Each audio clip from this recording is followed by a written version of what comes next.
Hello. This is episode 6 of I'm a Secret Roottree, the DLC of the Roottrees Are Dead. We have made some progress in the last one, which I'm happy about. We've locked in 4 more people. Apparently, we're going to get DNA tests in a little bit, which I don't quite know what to do with exactly. But we are following down a rabbit hole, exploring all the other branches of the Roottree Candy Company. We've kind of got some shit moving here. Like, we figured out who Susan Ford is. We don't know who her children are yet. We've learned who Robin Martin is. The president's second is a little flimsy, but she technically inherited her father's businesses. But I don't know if she was, actually, running them, right? And she supposedly was at a charity event where she wore a recognizable, or rather was surrounded by men who were wearing shirts that we could recognize them from. But we've recently started learning about Roottreemania China. We kind of got a bombshell where we have a picture of this woman. And I don't know exactly what that what that entails for us. And she was born in 1947, which makes this difficult. It's not him, right? In order for her to be involved in some capacity, it needs to be here. If she is actually involved. She could also be, I don't know, somewhere else. Maybe she's Susan Ford's daughter, but that seems wildly unlikely. Or it's a red herring, and I don't know. Did it say somewhere that... I think it was here. Hold on.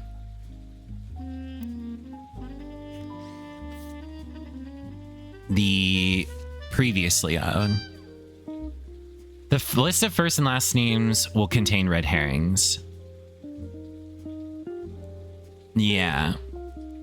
But it doesn't say that pictures will be. So I guess we do need to use her picture somewhere.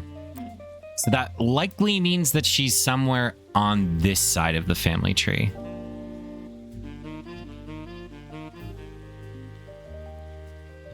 So we'll need to think about that. Anyway, we are going to continue investigating this aspect of the Roottree family. So we're going to start right back here.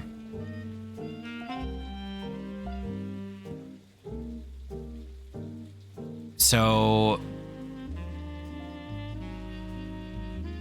she also took over in 1992. I don't know if that's really necessarily important.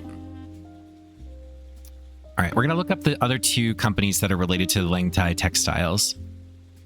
Tranquilts is a play on tranquil and quilts. The name is ironic, considering they're the loudest quilts you've ever seen. The main quilt featured on their website is a flaming unicorn soaring through space with peace symbols on it. Although they were listed on the website, they don't have a connection. Okay. Piece of Asia is an American arm of Langtai located in Pittsburgh, Pennsylvania. Although according to their site, the Thai in Langtai translates to peaceful, so they chose their name in America to match. There are a lot of other companies listed here too many to investigate.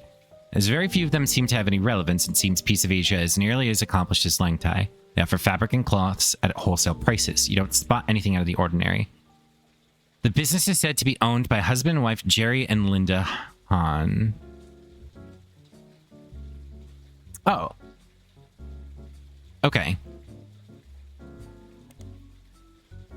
Their Chinese names are listed too, and from using an online translator, it seems that Jerry is Han Junwei and Linda is Lang Xinyao.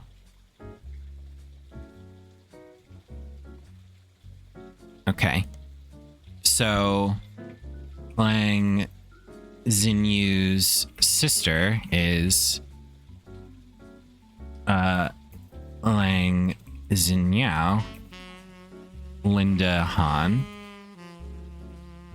who is married to Han Junwei, Jerry Han.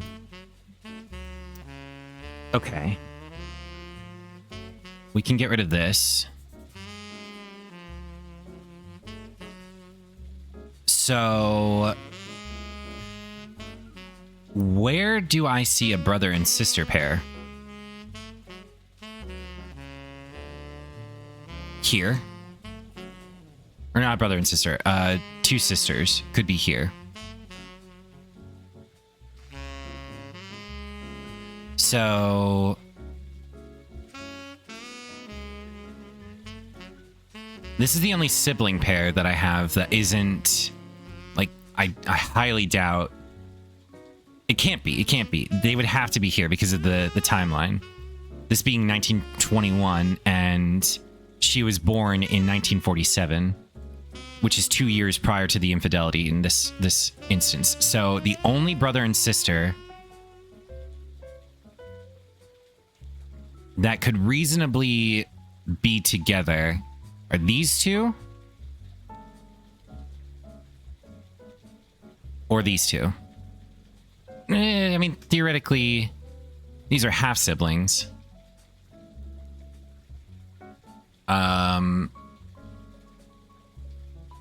Yeah. So that's interesting. But we haven't quite found the connection between Elias Roottree and all the way down here.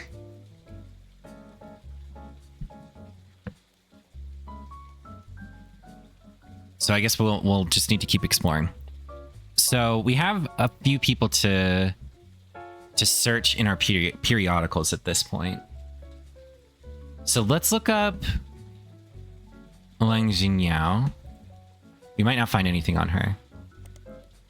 Piece of Asia, it's the same thing. We'll probably find the same thing about him too. Yeah. Let's do Jerry Han. Jerry, Linda, and Mark Han. The child that Lang Xinyu helped carry for her sister is named Mark. Appeared recently on a website called Focus on Philanthropy under the headline Hangin' with the Hans. The Hans were chosen because they donate significantly to causes that further Chinese American culture. Jerry and Linda were both born in China and fell in love during college. Linda's father led a large company. This article never names it. After it expanded to the US, Linda's father approved their marriage so long as Jerry took over the US portion of the business. Linda jokes that the entire situation is something like out of an Alanis Morissette song, with how ironic it all ended up being. I was absolutely terrified to move to the United States, but my big sister was desperately in love with the idea. She used to have this Butch Cassidy poster on her wall, was obsessed with Robert Redford. And somehow, Jerry and I were the ones sent here, and now we couldn't possibly imagine going back. When we had Mark, we never even considered giving him a traditional name. Meanwhile, my sister stayed... Okay. He does not have a traditional Chinese name. Okay. Meanwhile, my sister stayed in China and has thrived there. She doesn't even like visiting the United States more. Our kids are complete opposite, though. Mark couldn't wait to travel abroad as soon as he was old enough. He's actually in business school in China now. He's currently in college. He's actually in business school working with my sister. Our niece, who grew up there, was the opposite.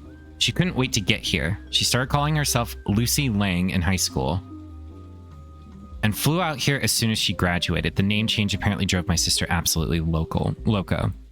So, Lang Xinyu also had a daughter who adopted the name Lucy Lang before moving to the United States. Okay. This is a completely confusing branch. I worry that I'm investigating something. Yeah. Maybe this is what is going to be top secret. Is there's an entire branch of the family that I'm going to have to determine. Okay.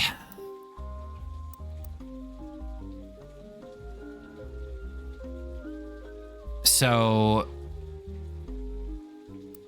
presumably, we can focus on philanthropy. Let's look at this. Nothing.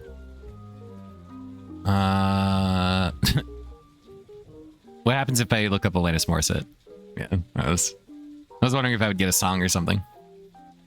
Hanging with the Hans. Nothing relevant.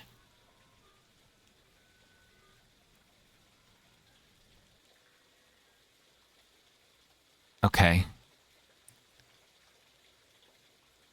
Let's now do some periodical searching. Okay. Well, I mean, did we... Let me look. We didn't. We didn't look up Lang Hongbo at all.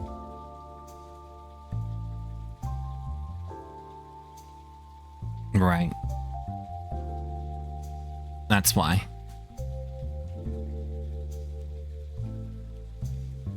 It's the same result. Okay. So, yeah, I think we're ready to look up these names.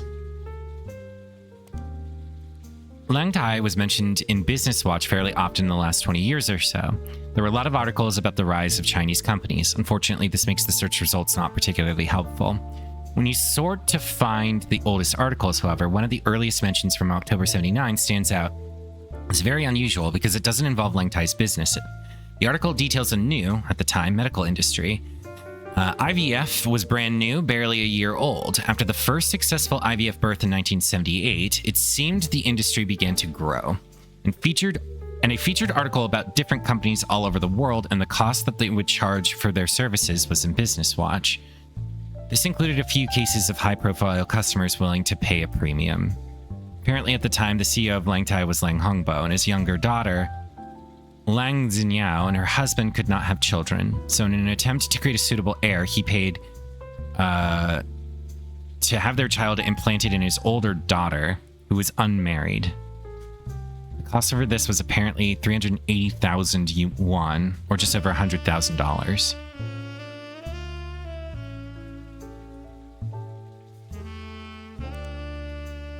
Key Genes was a medical company with operations in both the United States and China. They made international news in 1994 after a whistleblower came forward.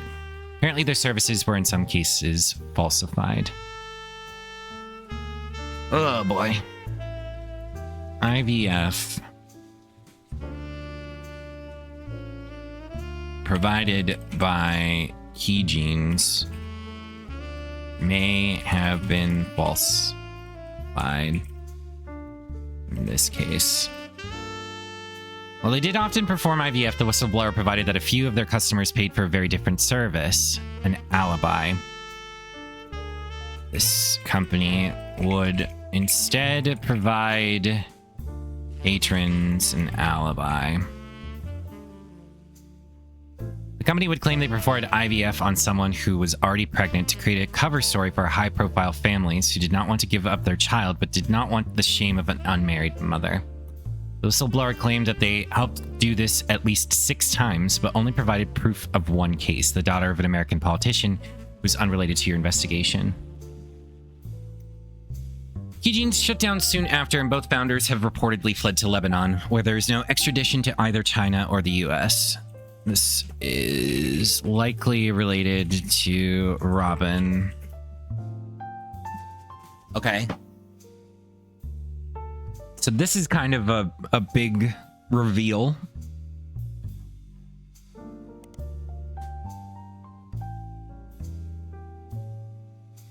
Okay.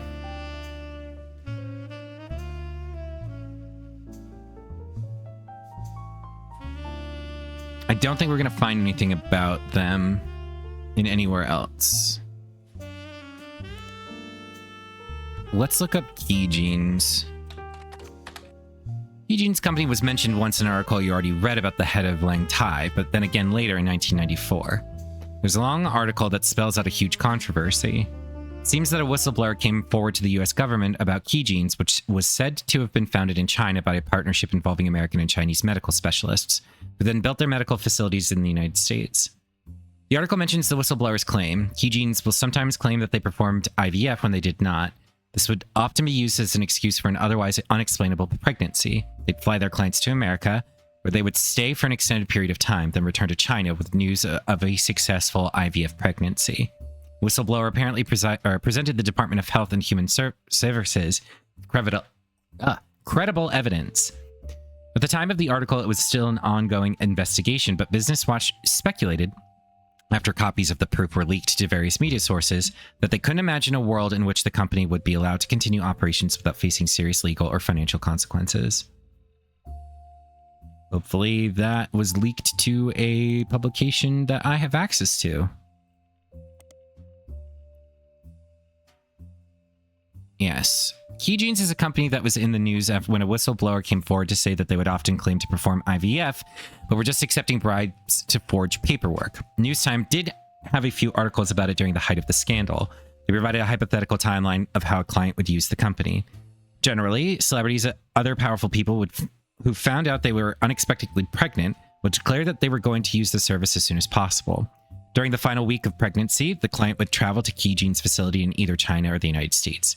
Usually it was the opposite of their home country so that they could maintain a lower profile. They would then give birth and be photographed with their newborns. During their recovery, they would then stay on the premises for a few weeks to a month. This was equivalent to an extremely high-class spa. After those few weeks, the photos would be released and the birth would be announced as if it just happened. This extra time out of the spotlight would allow the birth to appear to be over 9 months after the announcement that the celebrity was going to use the service. Okay. So, we probably need to find pictures of this.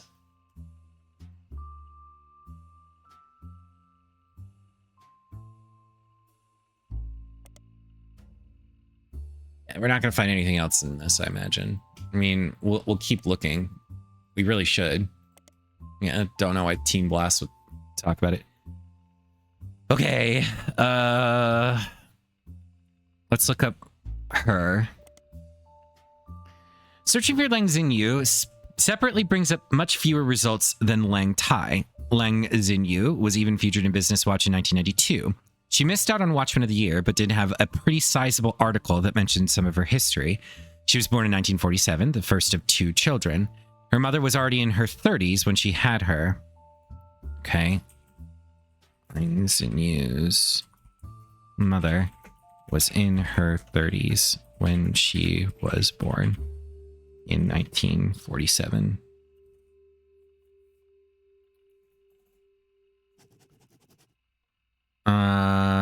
She had trouble conceiving a second time until 3 years later.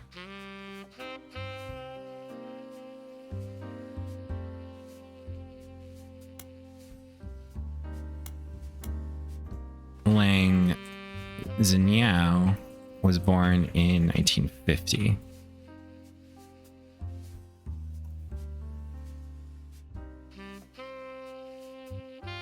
This was Xinyu's sister. It became clear that her father was not going to have a son to pass the family business down to. This is how Xinyu became involved. Her father stayed the president of Lang Tai for a very long time. When his daughters grew up, he began training them in hopes that one of them would have a son who could take over. One helped him in China, Xinyu, and the other in the United States. Neither were given any official titles. When he died, due to societal dynamics, the business passed to his male sibling, a younger brother. Many in the know knew this could cause a problem. His brother, Xinyu's uncle, was not a businessman, was not much younger than his brother. During this time, Xinyu essentially ran the company as her uncle's consultant. He began to have problems related to dementia, and Xinyu, who had already been running things behind the scenes, performed somewhat of a power play. She stopped working until the results of her absence began to cause problems. Okay. Lang Xinyu was mentioned very briefly in an article about in vitro fertilization in 1979. The article details a new, at the time, medical industry. IVF was a brand new, barely a year old. All right, this is a new article. After the first successful IVF birth in 1978, it seemed the industry began to grow and featured a featured article about different companies all over the world and the cost that they could charge for their services was in Business Watch. This included a few cases of high-profile customers willing to pay a premium. Apparently at the time, the CEO of Lang Tai was Lang Hongbo, and his younger daughter Lang Xinyao and her husband could not have children, so in an attempt to create a suitable heir, he paid key genes. Right. What if we do IVF?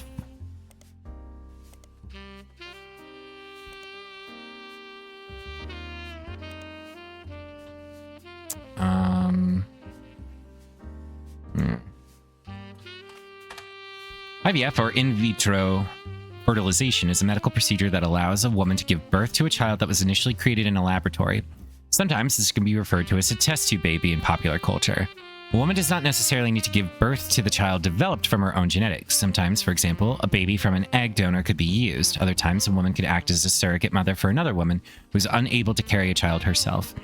It does come up for the purposes of your family tree. An IVF child from a surrogate mother will be marked as belonging to their genetic parents. And the surrogate who gave birth will not necessarily appear on the chart unless she is also part of the family. That said, be sure to investigate these situations very carefully. They can often be tricky or misleading. Oh, fucking shit.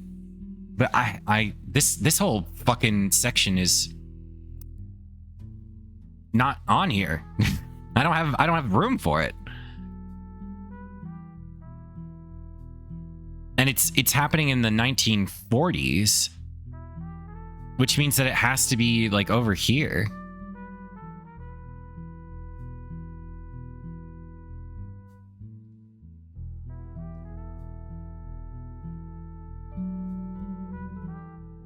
But they'll be listed under their biological parent. Right? That's what it said. Belonging to their genetic parents, not the person who gave birth. Yeah, unless she's also part of the family. Oh.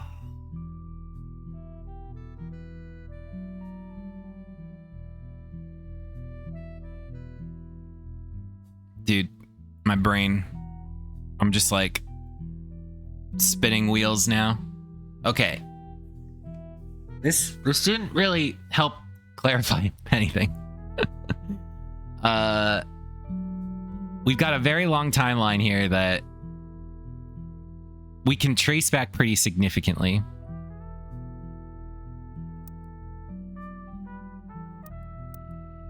I think we still need to do Lang Hongyu. Nothing relevant, which makes sense because he wasn't really a businessman. Have we looked up anything about her in news time? What about IVF? Nothing.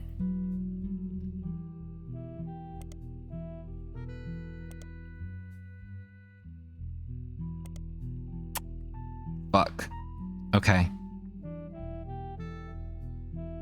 I haven't even tried to monologue again. It's just too... We've got too much happening. Oh yeah, what the fuck was this?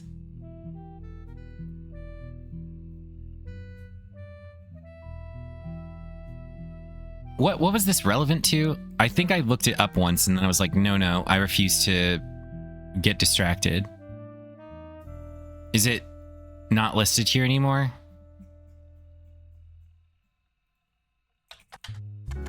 I think I may have moved it back up from where it was originally. All right, well, that's okay. Let's just read it now. Indecisionitis was a disease coined by a popular sketch show as part of fake pharmaceutical advertisement for JIT Together. Well, the segment isn't fully about the Roottrees Candy Company. It was released in the weeks after the bizarre response to the release of the 6 Pieces by Sam Madsen, and references the recent news. In the sketch, a woman ordered a number 5 at a drive-thru speaker. Then after pulling forward, she changed her mind at the window, asking to switch to a number 3. This caused a lengthy backup and annoyance among the restaurant's employees and other patrons. After she pulled away, as the employees began to helping other customers, the same woman then barged into the restaurant and passed the current line, loudly complaining that she didn't receive her number 5. After this, the sketch transitioned from the restaurant scene into a pharmaceutical commercial. The doctor claimed that the woman was suffering from indecisionitis, a disease that causes extreme confusion and irritability, and has recently been found to severely hinder the leaders of large corporations, but could also spread to humans. The doctor recommends JIT Together, a fake pharmaceutical drug. Multiple testimonials use variation of the catchphrase, "When I can't make my tough decisions, I've got to get my JIT together."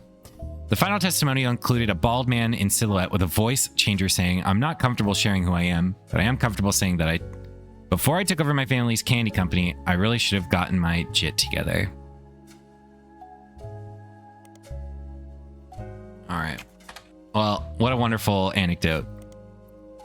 Okay. Now for the last one. Roottree France is one of the companies created to manufacture and distribute Roottrees candy. It was developed as part of the Roottrees Everywhere initiative in the summer of 1979. Apparently, Roottrees France was a non-starter. Negotiations broke down pretty late in the process after the company had already been formed. And then the leadership of Roottrees went through a very large change soon after. The Roottrees France was to be Tristan Robert. CEO of Roottrees France was meant to be Tristan Robert.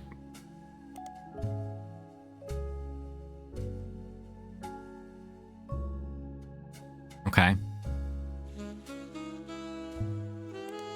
Tristan Robert is a businessman who at one time was in negotiations to take over Roottrees France. He's still alive, and you come across an interview unrelated to Roottrees from a few months ago. It seems that other countries have not been immune to Roottreemania, as he recognized the word Roottree in one of the questions. It seems the interviewer snuck in a question about his experience with the company at the end of the 70s. The article is in French. It takes some time to translate section by section. He mentions Guy by first name only, and the tale he tells is quite ugly. The translation is as follows. Guy, the president of Roottrees, was one of the worst men I have ever met. He approached my wife about having an affair, which she refused. He then kept insisting that this was the best way to celebrate the end of our business contract. I don't think he expected her to say no, and I don't think he thought she would tell me what happened. I punched him in the face, and he refused to attend another meeting with this man. They lost a lot of money on this deal because not only was he a terrible person, but he was also a terrible businessman. When he died shortly after, it felt like the universe was working things out. I wasn't surprised to learn he had a secret child. He seemed to treat women like collectible pocket monsters. It seems mentioning Pokemon sidetracks the questions a bit, and the interviewer never returns to the subject of Roottrees. Okay. All right. Not a whole lot from Roottrees France, which honestly maybe is a bit of a relief. I think I'm going to just say that France is a dead end.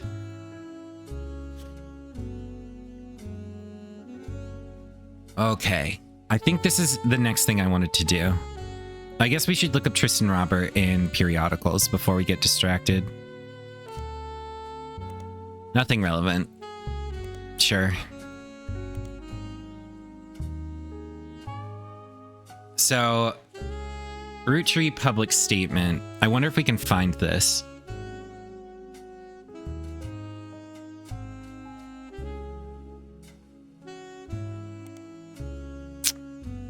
Maybe 6 pieces.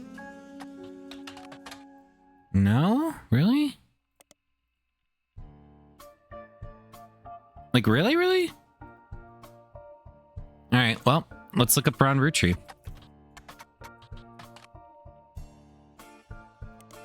Business Watch ran an article about 2 months after the Roottrees rift about what really happened with Roottrees. The article mentions that nobody from Roottrees that they reached out to was willing to go on record. Instead, the timeline of events has been constructed from public record, accidental leaks, and a source on the inside. The only parts that are new to you are the most vague parts, the ones supposedly confirmed by their anonymous source. The timeline says that the family actually held a preliminary vote after Carl Roottrees died, but before the release of 6 pieces, and decided they wanted Ron Roottrees to take over because of his experience running RR Productions, and because he was a well-known and well-respected Roottrees. But Ron seemed way too eager and personally motivated. They were worried he would gut the Clansed Trust to remove Robbie Roottrees. Family was notoriously unwilling to do anything that could risk their wealth. They stalled, and Ron became frustrated with the delay. When 6 pieces came out, he saw his chance to force action while the family was in the limelight and released the press release himself in an attempt to get the ball rolling faster. This caused chaos within the family. They tried to save face by allowing Ron to take over as co-president with Clark, but according to Business Watch's source, Ron was impossible to deal with. He seemed like he was unwilling to protect the clan's trust, and they eventually let him go. After that, the role passed solely to Clark, who nobody was excited about, but seemed like the safest choice. Okay.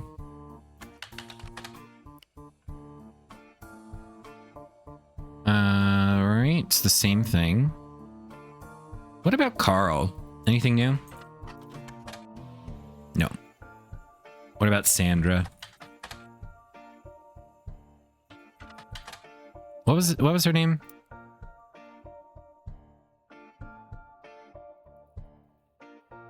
Brenda, not... It was Brenda White. Nothing relevant. Carl Roottrees died in the plane crash near the end of last year, along with his daughters, the Roottrees sisters, and his wife, Brenda. You're pretty familiar with that moment in history. Well, Butler County Times do a story about the plane crash. It is in these archives. There's no useful information.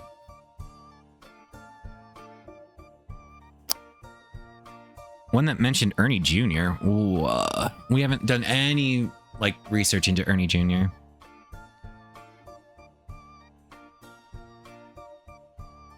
But I guess it's just letting me know about, if I do Carl Roottrees, it's going to be the same article, I imagine. Yeah. This is probably just we expect this to be your first search.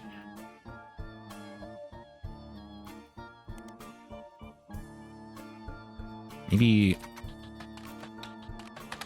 No. Okay. Yeah. What about... Have we done anything here?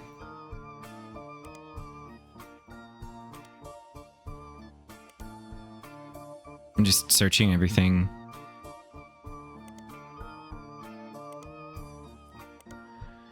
Okay, fuck. I don't know how helpful this is for me. The rift.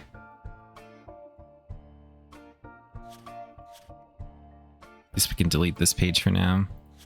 We can go to our conspiracies next, I suppose. Yeah, we can delete this too. We haven't done a whole lot of...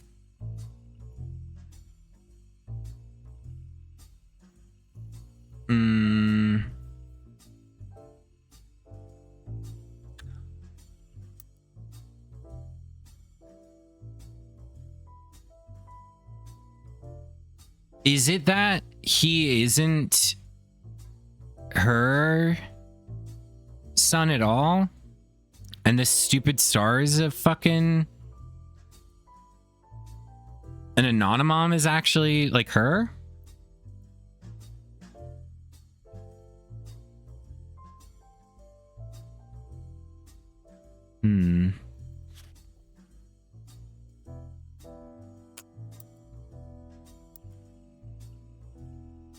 I'm a secret Roottrees. Let's just look up this.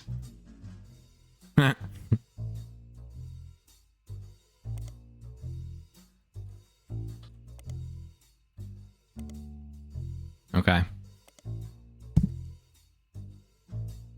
Parody website, Lawrence Diaries, Gwen's Old Movies, Unauthorized Biographies.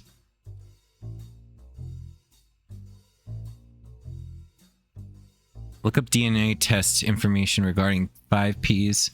I mean, we looked up 5Ps super early. Did I never search 5Ps? Okay. Well, let's do that. 5Ps, aka Felix Fellows, is a rapper who had found some recent radio play after being publicly confirmed as a long-lost Roottrees and entitled to part of the fortune. His alias 5Ps is a play on 5 pieces. An article you find on a website known for their particularly harsh reviews of modern music gives his most recent album, Root of All Evil, 1 star out of 7 for whatever reason, and the headline, More Poser Than My Action Figure Collection.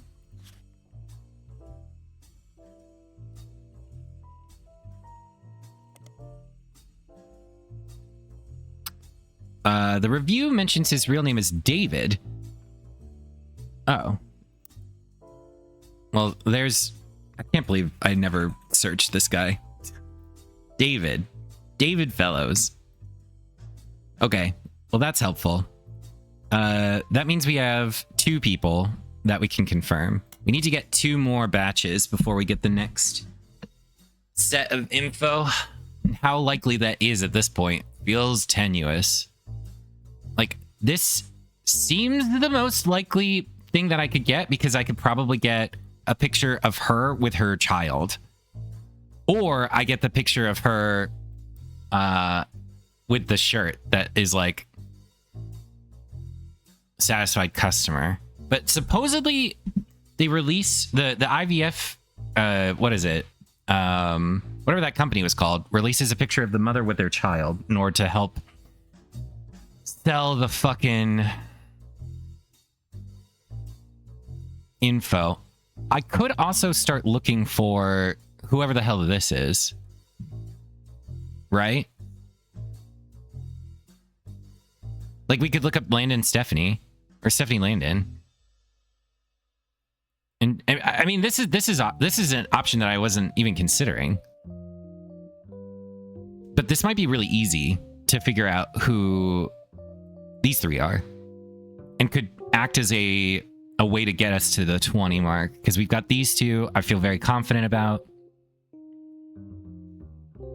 And then these 2 seem pretty, like, dead set in terms of, like, the logistics of discovery. But how we get there, that eludes me. Anyway, let's keep reading this article that I really should have read hours ago. Okay. Dirty Davy. We could look up Dirty Davy as well. The author rues the fact that his rebranding was a blatant marketing stunt at the expense of his mother's tragic past. She overdosed when he was 16. Apparently, one of the only songs on the new album is new, and the others were simply rewritten to turn blatant references to sex, drugs, and violence into clumsy euphemisms. His rise to prominence was kickstarted when he appeared a few months ago on the cover of News Time holding a photo of his mother with Guy Hudson. At first, the Roottrees company denied it vehemently. Miracle Roottree even appeared on the same magazine a week later. But since then, they've backtracked and publicly welcomed him to the family. Their press release at the time stated that they had new evidence that confirmed his story. Okay. Probably not going to get me anything. According to fan sites, Fellows is not 5P's actual name. His birth name was David Fellows. Dirty Davy was 5P's previous stage name. He used to sell records and perform live shows in Portland under that name. Oh, great. There are some people selling his old mixtape on auction sites. One is apparently Dirty Devil, and the other is Dirt Poor. Okay. Let's do David Fellows in the Portland Telegraph. Nothing relevant. Modern Music Monthly. News Time. Business Watch. We just go down the list. Starlet. Teen Blast. I guess, let me read this then. Dirty Davy he used to sell records under that name. Okay, I misunderstood. So Dirty Davy is probably what we're going to get for Portland Telegraph. Find an article about the dedication ceremony for the local Portland landmark called the Fountain of Youths. Apparently, at the unveiling of the fountain, the mayor of Portland made a speech, and there was performances by multiple local entertainers, as well as a ribbon cutting from the people most instrumental in bringing the fountain into fruition. The article calls out that all the performers and speakers, with the exception of the mayor, were foster care alumni, and most of them grew up together as close friends. This includes poets, musicians, and dancers. Dirty Davy was listed as one of the musicians. Okay. Somebody else was put into foster care, weren't they?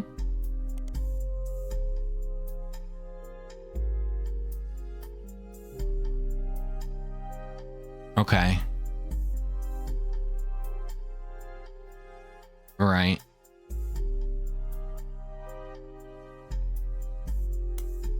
Let's just keep all of this. Okay, so now we want to look up Root of All Evil. Root of All Evil is 5P's debut album. According to various sources, the album is mostly material that 5P's recorded for his mixtapes before it became notable, but re-recorded with lyrical differences and professional production. All Your Problems was the first and only single released. Okay. After dropping the single, 5Ps announced that he'd retained the infamous celebrity lawyer Stevie Whitlock to sue his family. To date, it doesn't seem like he's followed through. At first, the single didn't make much of a splash, but Whitlock, known for publicity stunts, paid thousands of teenagers a few dollars an hour to call and request a video on MTV, which increased its profile. MTV eventually caught on and banned the video altogether, which in turn received national news coverage and made the song even more popular. Let's do Dirt Poor now. Dirt Poor was a mixtape by Dirty Davy released in 1986. There's a lot of online discourse from people who like to point out that in one of the songs, Felix Fellows includes someone that would be revealed to be his own distant cousin and a list of attractive women. The lyrics to one of his songs, Heat, mentions a few different prominent female actresses, models, and musicians from the 90s, and provides a crude pun or line about what fellas felt about them. When re-released in 1999, much of the rhetoric was toned down to be less overtly profane, and the line referencing Raina was clumsily replaced with Dana, a reference to a character from the X-Files. Okay.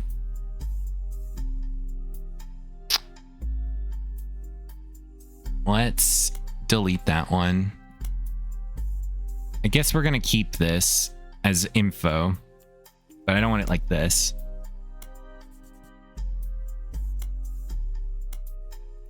He originally went by the name Dirty Davy. So, what is it? Dave Felix Fellows. Okay. Dirt Poor, we looked up. Let's look up Dirt Poor now.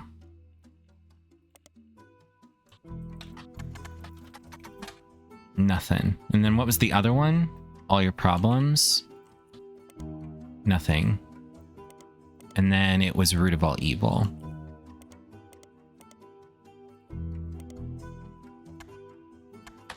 And nothing. I'm not going to find anything here. Okay. Let's look up All Your Problems. This track is the only new song on the album. The subject matter of the song is hypocrisy of those that claim money is evil. He points out that the only people who can think money is evil are those that have it, those that can afford not to be greedy. In the song, 5Ps triumphantly talks about taking the Roottrees' wealth due to it being his birthright and giving it to those who need it most. You find a copy of the song on a suspicious-looking website and download it for your records. Okay. I'm going to type music by Felix, Root of All Evil, Dirt Poor, All Your Problems, Heat.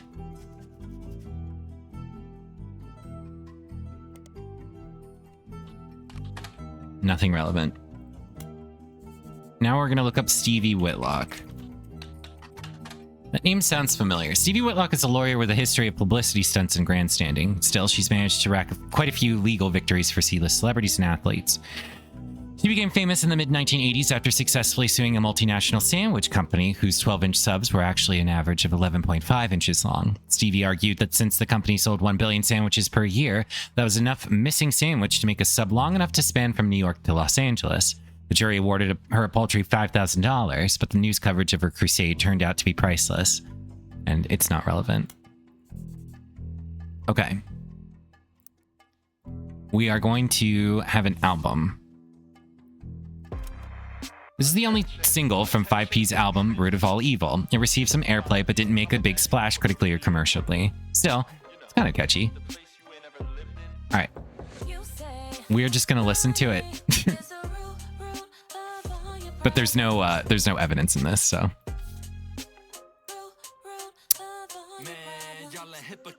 What do I want to do now, though? 5Ps is kind of dead-ended again, which has helped us because now we know it's David. Where do we want to go now?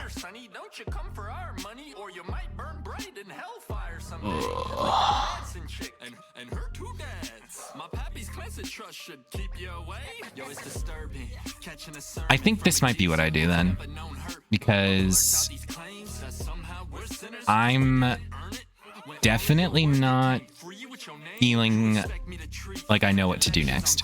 Let's look at this. This is what? Below is a reminder of some of the most notable beats of your initial dive into the Roottrees family. So we need to pursue this stuff, don't we?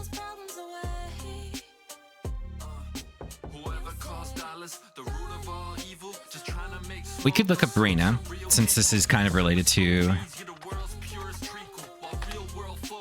The website you used to initially place Reyna, Rose, and Riley is still up, though instead of a cheery pink background with purple texts, it's now a more traditional black text on white background. The young webmaster has turned the site into a memorial for the sisters and their father. Seems like she did end up getting her ears pierced like Rose after all. Regardless, there's no relevant information, just a picture of the girls with a sad mini piano playing in the background. From other high-profile sites, you find that a charity has been set up under the girl's name, the Roottrees Sisters Fashion Scholarship. I looked this up, and we didn't find anything.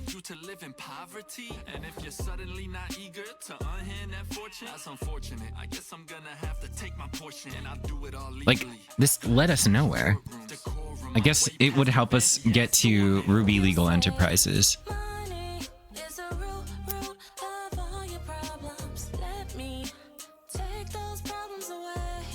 Alright, next.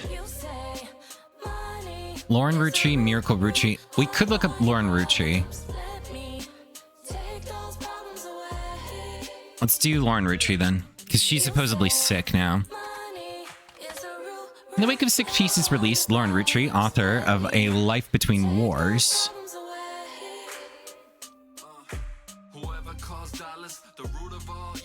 Let's just quickly look this up. Lauren Roottrees. Classic. Fucking Lauren writing books that I don't have access to. Revisiting Lauren's book, there's a single passage that focuses on potential affairs in her immediate family. You've added it to the rest of your evidence. Classic. What was the other fucking book that she wrote? We gotta find it. And get it. Was tracked down by a reporter as being in one of the most upscale memory care facilities in Pittsburgh. She was relocated back to Pennsylvania when she began suffering from Alzheimer's. There was minor backlash towards the reporter that tracked Lauren down because they were caught standing on a ladder and holding their camera over the privacy wall to take a photo of Lauren and her son Clark sitting on a bench outside near a small pine on the premises. That is fucked up. What was the other book that she wrote? It was mentioned in her diary, which I guess I don't need. I guess the second one isn't what I need, but yeah, whatever. Let's just look at the new evidence.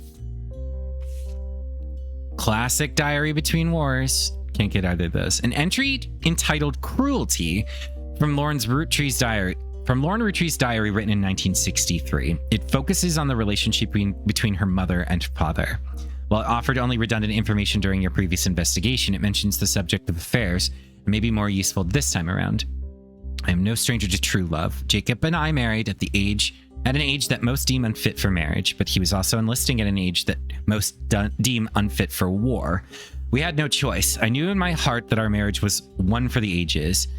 He and I would still be together today if not for Okinawa. That was nearly 20 years ago, but there is an emptiness in my soul. I do not understand my contemporaries. So many girls I went to school with have taken multiple lovers. So many of my girlfriends' husbands have been unfaithful. If I'm able to remain true to the ghost of a man with no chance of physical reciprocation, no potential for long conversation, how could it be so hard to love someone you can reach out and touch, someone you can joke with? I have not had to deal with such madness at home.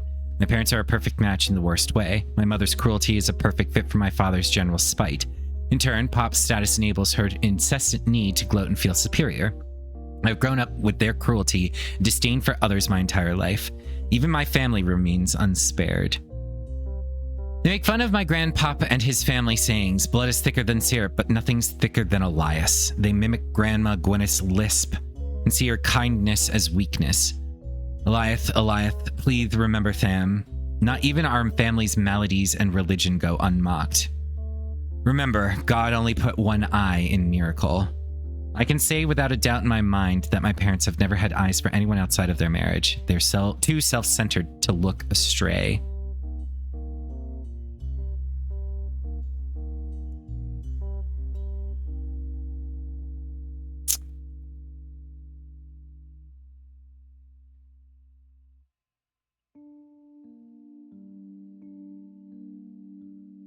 Okay. There's a piece of information. I mean, it's not Okinawa, which is where he died. It must be something to do with these two.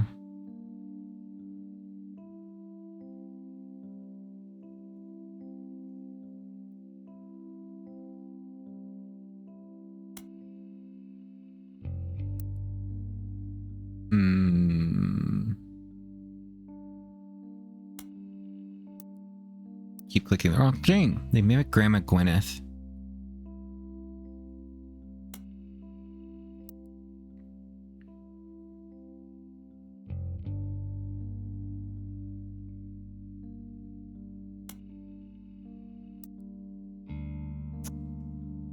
I guess it doesn't have to be a literal.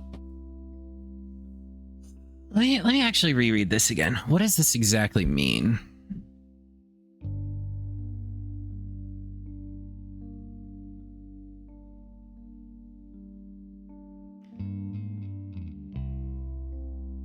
As you begin Roottreemania, we suggest you focus on blah, blah, blah. As you progress, these numbers will change. Whenever you find more evidence or lock in family members, new discoveries will be added.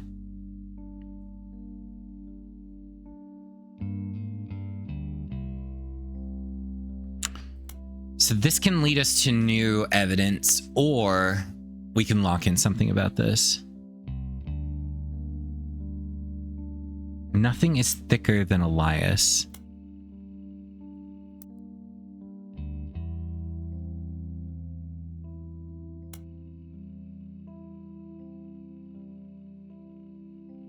I didn't know Gwyneth had a lisp.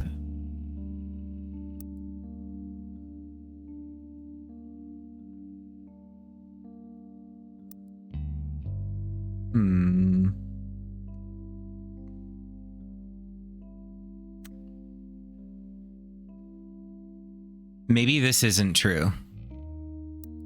And Clancy Edward Roottree did have an affair. But I don't know what that relates to quite yet.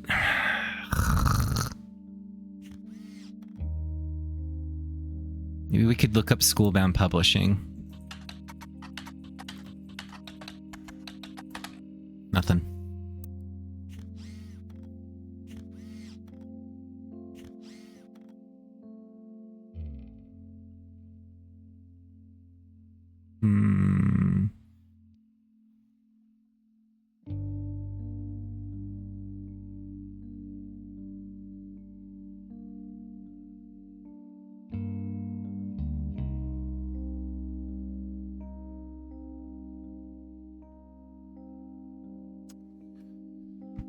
Well,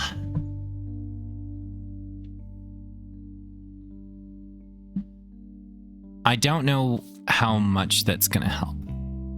But we did take off one piece of evidence, which was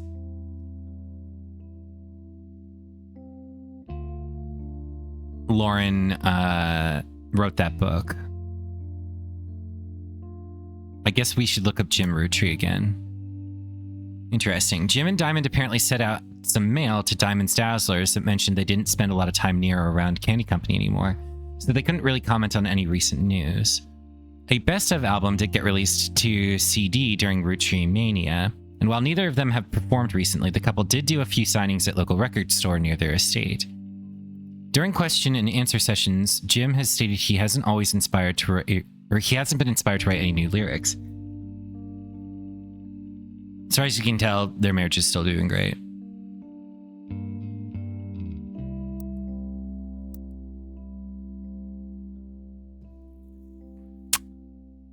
So what about Gwen? She died.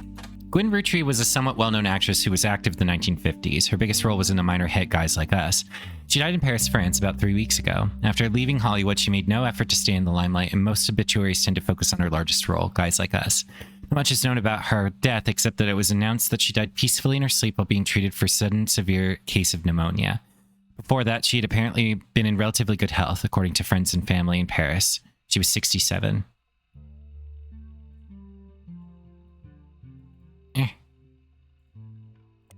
Guys Like Us is a 1953 comedy film in which two secretaries cut their hair short and pose as businessmen to get ahead in life until one of them falls in love with their client and hilarity ensues, starring Gwen Roottrees, Leslie Florence, and Harrison Lane. It's fairly popular at the box office and made its budget back, but was seen as somewhat formulaic, so didn't really stand the test of time compared to other classic films of the era. It was recently released for the first time on home video due to Roottreemania. The time it took to manufacture and ship VHS copies of Guy Like Us meant that it missed the height of the craze. Even so, it did sell modestly well, and there have been talks of a remake.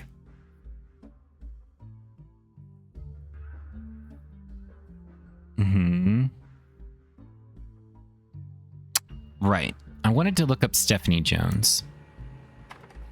And I imagine that they're the ones that had their child.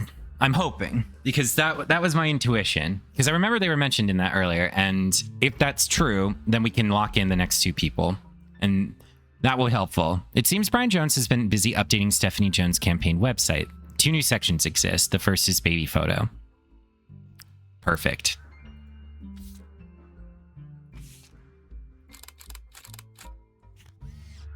Beautiful. Brian Jones posted this photo of his family together in the hospital following the birth of their newborn girl. His new daughter is wearing an adorable little Santa hat, and his wife Stephanie is giving her signature thumbs up, moved from her campaign literature. There you see a picture of their new family together in the hospital. According to the site, our daughter was named after her grandmother, which ended up being very fitting considering she was born the night before Christmas. Okay. So, grandmother. Clara.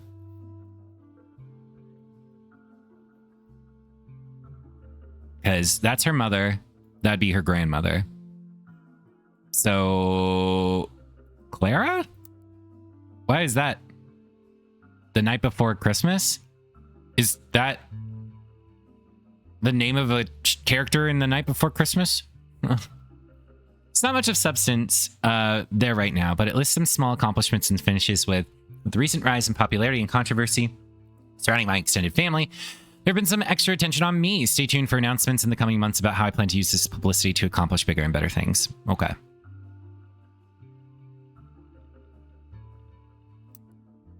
Well, her grandmother would definitely be Clara Lansing.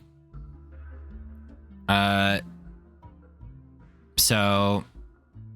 Oh, wait. Named after her grandmother. So, Caroline. And that makes sense, I guess. Carol, Christmas Carol. Baby. So, Caroline, or Carol. Carol, what's her last name? Jones, right? Landon. Jones. And she's a baby. Then we have Brian Jones. And then we have Stephanie Landon. Okay. So we have 2 new people that we can lock in, which means that we would lock in the next 4. But I kind of want to figure out what the next 2 are and split them. Split the difference so that I have 2. Well, I really do think I have all 4 of these locked in. Oh boy. It's just that where the fuck do I go now, man? It's great that I got this freebie, but I don't want to waste it. I don't want to waste it. In my head, I don't know why I was thinking that this would count as a 3rd one, but he doesn't. We only get these 2. So we have a total of 4. And I feel pretty good that this will get locked in, but I don't know if that helps me. Genuinely. It might be better to have like some questionable options available We could do this. We could say that this is actually his daughter. But we don't know what her maiden name would be. Because it wouldn't be fucking Roottrees. I guess it would be Nox?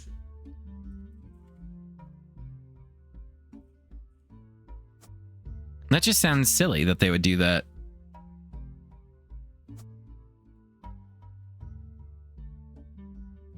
And then I could do something like that. I don't know. That seems... It's just that this is like... This is tenuous at best. This is very tenuous at best. Because we looked up best Nox, and it did not lead us anywhere.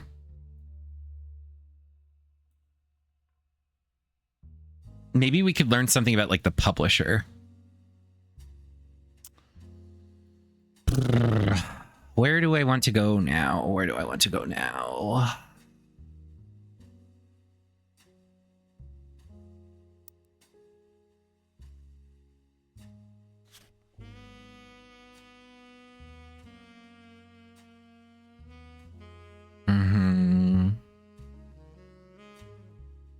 We've figured out all of that. It's really the Clementines.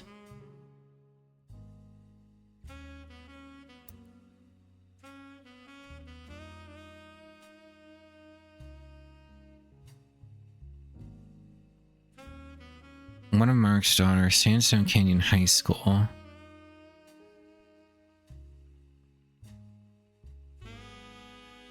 This is frustrating that I can't figure out how I can figure out their connection here. Well, we can put his mugshot in now.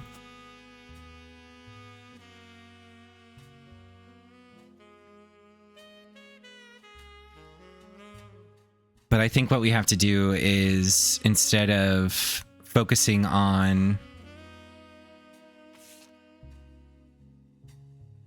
what I don't know, we need to keep pursuing these reminders, just like the clue system suggests.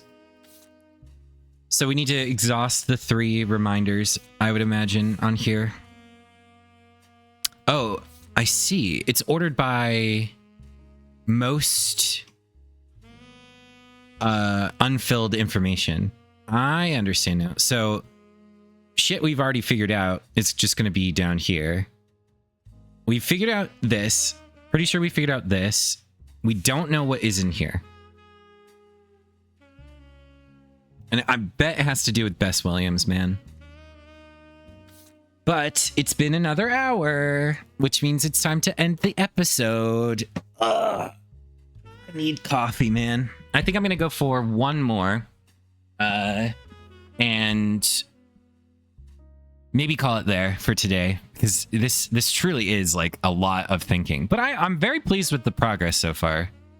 It does seem like this is taking me longer, because this is episode 6 and I'm not even like 50% of the way.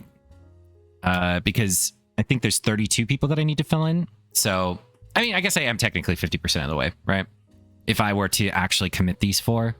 But I do think that it's smarter to, because I'm not going to get more information, it might be better to save the ones that I feel very confident about until I can less confidently fill in some other people. I just think that's more intelligent strategically. I feel like this is an easy one to figure out if I can just get the fucking article about the IVF picture. Maybe I need to pursue more of the this because I bet that might lead me into the publication where these pictures get released as a possibility. But otherwise, that's it. Thanks so very much for watching. I certainly had fun playing, and I'll see you in the next one. Goodbye.